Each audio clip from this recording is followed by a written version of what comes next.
एक definition wise fitness है।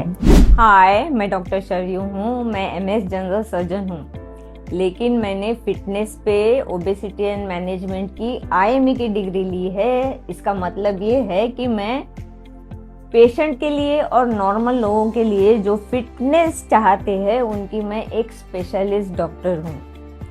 जैसे हम लोग अगर व्याख्या करते हैं कि फिटनेस का मतलब क्या है, क्योंकि जब हमको फिट रहना है तो हमें समझ लेना पड़ता है कि भाई फिटनेस क्या है ना।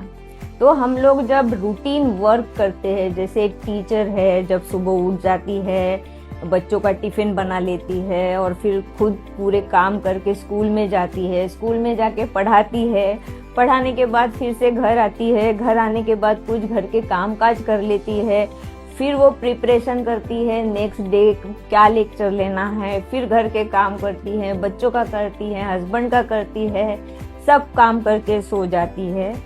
और जहाँ तक कि उसकी ये एक्टिविटी है होल डे की, उसे थकान महसूस नहीं होती है। और जब उसे थकान महसूस नहीं होती है, इसका मतलब वो फिट है।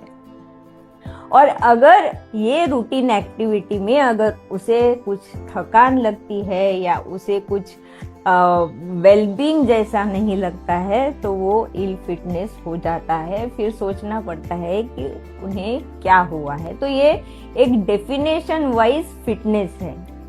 हमें फिटनेस इसलिए इम्पोर्टेंट है क्योंकि आजकल हमारा जो रूटीन है ये सीडेंट्री लाइफ हुआ है।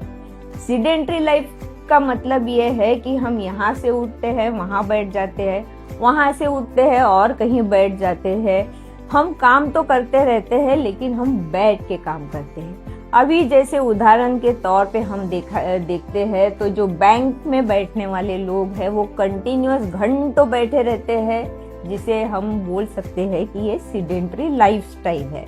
फिर इस लाइफस्टाइल से हमें बहुत सारी यानी अनफिटनेस हो जाती है, जैसे बैक का प्रॉब्लम हो जाता है, गर्दन की प्रॉब्लम हो जाती है। और जब हम लोग डॉक्टर के पास में जाते हैं तो बहुत बार वो लोग बोलते हैं भी स्पॉन्डिलोसिस हो गया है या कमर में डिस्क की प्रॉब्लम हो गई है।